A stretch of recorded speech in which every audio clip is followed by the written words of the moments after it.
భూపాలపల్లిలో రాజలింగమూర్తి దారుణ హత్య పొలిటికల్ వేడిని రగిలిస్తోంది. కాళేశ్వరంపై కంప్లైంట్ ఇచ్చాడనే రాజలింగమూర్తిని హతమార్చారంటూ రాజలింగమూర్తి కుటుంబ సభ్యులు, బంధువులు ఆందోళన చేస్తున్నారు. ఇదే విషయమై ఇప్పటికే పోలీసులకు కంప్లైంట్ కూడా ఇచ్చారు. మరోవైపు రాజలింగమూర్తి హత్యపై ఎమ్మెల్యే కాంగ్రెస్ పార్టీ నేత గంట్ర సత్యనారాయణ కీలక వ్యాఖ్యలు చేశారు. ఈ హత్య వెనుక ఎలాంటి పెద్ద వ్యక్తులున్నా వదిలిపెట్టమన్న గంట్ర ఘటనపై సిబిసిఐడి ఎంక్వైరీ వేయాలని ప్రభుత్వాన్ని డిమాండ్ చేస్తున్నామన్నారు. ఇప్పటికే ఈ విషయం సీఎం రేవంత్ రెడ్డికి చేరిందని, ఆయన ఘటనపై సీరియస్ అవడంతో పాటు పూర్తి వివరాలను తెలుసుకున్నారని ఎమ్మెల్యే గంట్ర సత్యనారాయణ తెలిపారు. రాజలింగమూర్తి మీద జరిగినటువంటి హత్య ఇది భూపాలపల్లిలో మొదటి హత్య. ఇలాంటి హత్య తీవ్రంగా కాంగ్రెస్ పార్టీ ఖండిస్తుంది. ఆ యొక్క హత్య చేసినటువంటి వ్యక్తులను కఠినంగా శిక్షించాలని రాత్రే చెప్పాను.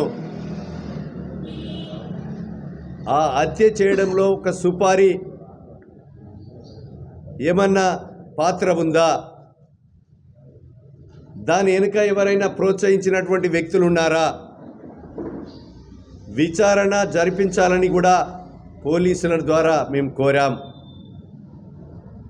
ఒకవేళ నిజాలు తేలాలన్నా ఈరోజు సిబిసిఐడి ద్వారా విచారణ జరిపించే విధంగా కూడా ఈ ప్రభుత్వం సిద్ధంగా ఉంది. జరిపించాలని కూడా కోరుతున్నాం. మేడిగడ్డలో ఫిల్ వేయడం కానీ, ప్రభుత్వంలో ఇక్కడ ఉన్నటువంటి ప్రభుత్వ భూముల మీద కోర్టులో పిటిషన్ వేయడం కానీ, గతంలో ఎన్నో ఆరోపణలు ఉన్నాయి. ఆ నిజాలు తేలాలంటే సరైనటువంటి విచారణ జరగాలని మా అభిప్రాయం. ఏది ఏమైనా ఇలాంటి హత్యలు, ఈ రౌడీయిజాలు, గుండాయిజాలు, కత్తులతో దాడి చేసి చంపడం,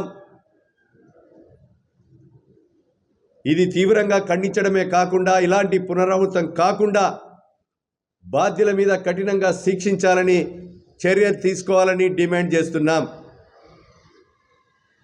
అదేవిధంగా దాని వెనుకున్నటువంటి వ్యక్తులను కూడా లోతుగా విచారణ జరిపించి వారి మీద కూడా చర్యలు తీసుకోవాలని డిమాండ్ చేస్తున్నాం. ఇది భూపాలపల్లిలో మంచి సాంప్రదాయం కాదు. ఇది హైదరాబాద్ తర్వాత అతివేగంగా అభివృద్ధి చెందేటువంటి జిల్లా జయశంకర్ భూపాలపల్లి జిల్లా.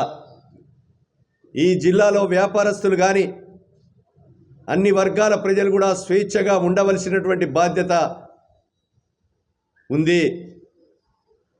నేను శాసనసభ్యునిగా ఎలాంటి వారైనా, ఎంతటి వారైనా ఉపేక్షించేది లేదు.